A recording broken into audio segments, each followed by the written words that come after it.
साल में 2 बार आरबीआई की तरफ से रेपो रेट घटाने के बाद से जहां होम लोन ग्राहक बेहद खुश नजर आ रहे हैं, वहीं दूसरी तरफ बैंकों की चिंताएं बढ़ गई हैं। रेपो रेट घटाने से बैंकों पर भी ब्याज दरें घटाने का दबाव है। बैंक होम लोन पर ब्याज दरों के साथ साथ सेविंग्स पर भी ब्याज दरें घटाने को विवश हैं। यही कारण है कि एक के बाद एक बैंक अपनी ब्याज दरों में कटौती कर रहा है। अब ग्राहकों को न सिर्फ अपने होम लोन पर कम ब्याज देना होगा, बल्कि उन्हें बैंक में रखी अपनी सेविंग्स पर भी कम ब्याज मिलेगा। इसी फेहरिस्त में अब एसबीआई का नाम भी जुड़ गया है, जिसने अपनी पॉपुलर रिकरिंग डिपॉजिट स्कीम हर घर लखपति की ब्याज दर घटाने का ऐलान कर दिया है। आपको बता दें कि ये बहुत पॉपुलर स्कीम है, जिसमें आप 3 से 10 साल की अवधि में पैसे जोड़कर 1 लाख रुपए का फंड तैयार कर सकते हैं। तो चलिए आपको बता दें कि स्कीम के बारे में और स्कीम के में आप कैसे निवेश कर सकते हैं। नमस्कार, मैं हूं गुंजन मित्तल और आप देख रहे हैं मनी 9। जैसा कि आपको आपने बताया, हर घर लखपति स्कीम एसबीआई की एक स्पेशल आरडी स्कीम है, जिसमें कोई भी ग्राहक हर महीने छोटी से छोटी रकम निवेश कर अपनी सेविंग्स कर सकता है। ये स्कीम छोटे व्यापारियों, गृहिणियों और उन स्टूडेंट्स के लिए बेस्ट है जो हर महीने गुल्लक की ही तरह अपने पैसे एक जगह जोड़ना चाहता है। बैंक आपकी सेविंग्स पर ब्याज भी देता है। हालांकि अब एसबीआई ने अपनी हर घर लखपति स्कीम से मिलने वाली ब्याज दरों में 20 बेसिस पॉइंट की कटौती करने का ऐलान कर दिया है। इसमें अब सामान्य नागरिकों को अधिकतम मैक्सिमम 6.55% और सीनियर सिटीजन्स को मैक्सिमम 7.05% सालाना ब्याज मिलेगा।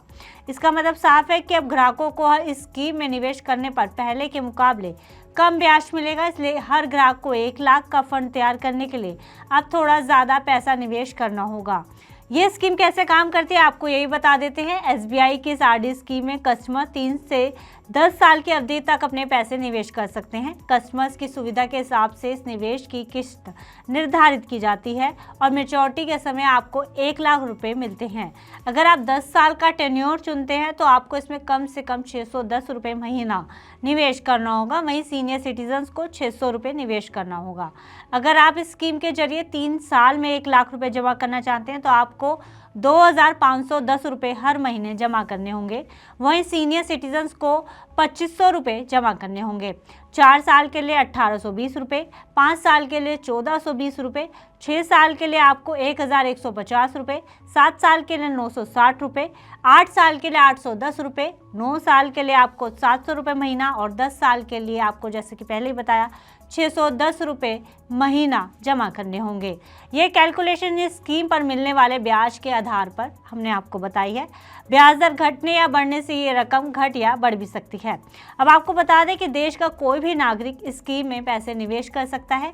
स्कीम में सिंगल और जॉइंट दोनों तरह से निवेश करने का मौका मिलता है। नाबालिग अकेले या फिर अपने माता पिता के साथ अपना खाता खुलवा सकता है। आप अपनी सुविधा के हिसाब से इस स्कीम में निवेश की अवधि भी चुन सकते हैं और फिर चुनी गई अवधि के हिसाब से आपको हर महीने आरडी की किस्त देनी होती है और मैच्योरिटी पर आपको 1 लाख रुपए मिलते हैं। अगर किसी वजह से कोई ग्राहक लगातार 6 किश्तें मिस कर देता है तो खाता समय से पहले बंद कर दिया जाता है और जमा राशि का जो भुगतान है ग्राहक के सेविंग अकाउंट में ट्रांसफ़र कर दिया जाता है। जितना पैसा आपके उस अकाउंट में जमा है उसको आपके सेविंग अकाउंट में फिर ट्रांसफ़र कर दिया जाता है। सेविंग्स पर ब्याज दरों की कटौती का असर न सिर्फ एसबीआई ग्राहकों पर पड़ा है, बल्कि देश के कई अन्य बैंकों ने भी अपनी एफडी की ब्याज दरों को घटाने का ऐलान कर दिया है। केनरा बैंक और पंजाब नेशनल बैंक ने भी 3 करोड़ रुपए से कम की रिटेल फिक्स डिपॉजिट पर अपनी एफडी ब्याज दरों में बदलाव का ऐलान किया है, जो 1 जून 2025 से लागू हो गई है। केनरा बैंक ने एफडी ब्याज दर में 10 बेसिस पॉइंट की कटौती की है। जो पहले 6.85% थी, वो अब घटकर 6.75% हो गई है। 3 साल और उससे अधिक लेकिन 5 साल से कम की अवधि के लिए ब्याज दर में 25 बेसिस पॉइंट्स की कटौती की गई है। जो पहले 7% थी, वो अब घटकर 6.75% हो गई है। पीएनबी ने भी 1 साल से ज्यादा से लेकर 390 दिनों की एफडी के लिए ब्याज दरों में 10 बेसिस पॉइंट की कटौती की है।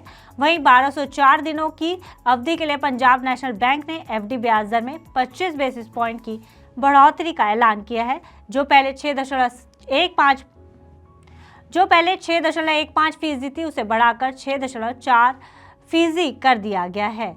तो अब आप समझ गए होंगे कि अब बैंक एफडी पर कम ब्याज दरें दे रहे हैं। इस खबर में फिलहाल इतना ही। आप बिजनेस से जुड़ी अन्य खबरों के लिए देखते रहिए मनी 9।